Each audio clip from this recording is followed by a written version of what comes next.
Nahibulong jud ko ani akong gipamalit abi kung naay kulang bagi pangita jud nako. Ako jud na siyang gigibidyohan kay aron na ay ebidensya bitaw kay if ever walay mga na butang dinaa ako siyang mauli og akong ipakita. Dito sa cashier untana so may gani kay nakit-an ra nako ang akong gipangita. Dito ara dai sa isa ka karton nga kaputos naman jud siya paninuon mo nang dugay nako na siya nakita. Sus pagabay gamay ra na akong gipamalit pero Ginoo ko worth of 4,000 pud kape nang imo na barya. Lagi nagikay man tas atong kapistahan so ato sa nga nang atong galastuhan dinaa so kani akong gibidyo ni ay mga gatas og Eden cheese og mga kaong kay magsalad lagi ko di ani og naapoy atong all-purpose cream. Naapoy tulo ka bato sa ketchup na para sa lechon. So mao na ni ang mga pasta. Gilang nang dako kayo atong nabaryan dinhaa kay talagsaon naman punta magikay. Mao na giingon diha nga once in a year naman punta magpista sa atong patron. So mao ni akong gipakita, akong gipangita na siya. Then ang nasulod ato is ang daw nito og ang napuntay mga panakot sa atong lechon nga dako-dako ara pud in town og anang apel po na ang biyo nato din. So mao ni ang iyang mga panakot og kay lagi tibuok adlaw may ani nang hinlon sa gipangkutong naman amo nang giinit ang pan dinha nga bahaw. Nahibulong lang po ko ani nidja kay nganong giatungan man dinha nga mubagting raman na siya pag abot sa oras nga maluto ra magyud na siya mubagting raman gud na siya og pila ka minuto imo. So ako po ni flex nang iyang kunohang cupcake nga stand nga maunay pag abot kunohay sa iyang parcel. So maginahinay jud ta ani atong parcel kay isyuhan ra bagyapon bisag parcel na bisag mga ginagmay. So okay kaayo na atong stand din na kay nagprepared man po na siya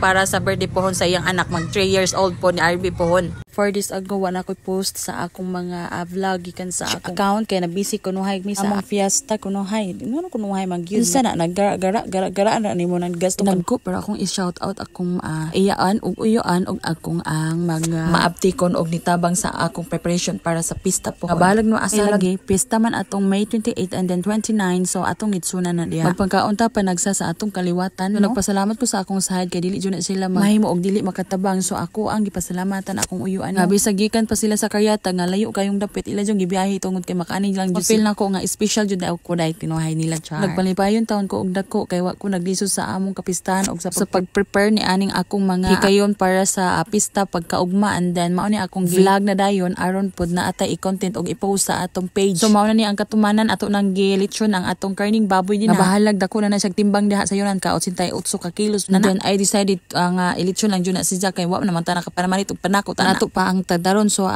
expected na jud na siya nga nailaw-hilaw ani nga dapit. Unsa kay di ba lalim na magtuyok-tuyok din haa nya labi na ani kada ko huy kabugat so ako di ani nagprepare po ko ani fish fillet para sa akong special nga bisita nga dili pud siya mukaon og karni. Lagi kay pista man expected jud na nga karni ra nga atong handa and then kay kun sa ubanay pa to magmista pa ka nga dili ka mukaon og karni so sa ako wala na jud na sa nako gi-main pero ako jud siyang gi specialan og luto kay para pud makakaon and then makalaglaag pud ba. Ako araman po si ing ninang nya nagsara man na sila makalaag so atong lutuan na siya pinaka-special nga niluto.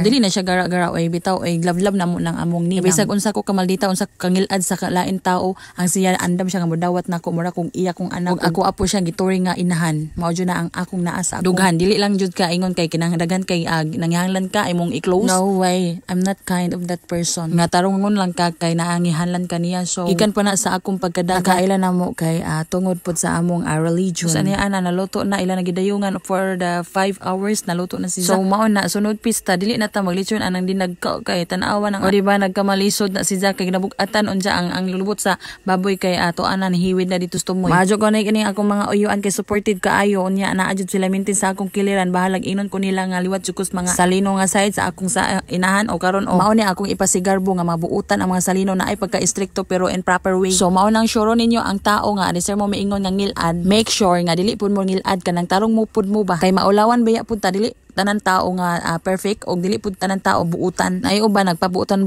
pero and behind the scene bad ito. Pero sa akong kinaiyan naman jud koy pagka-istrikta. So kung ikaw tao nga bag-ohon ko nimo, pues di na jud ko mabag-o kay kung mabag-o man gani kana pinalastik na nga kinaiza. Ani apoy mga supportive nga mga ka-coworkers sa akong bana. Dinagat Island. Salamat kaninyo sa inyong presensya.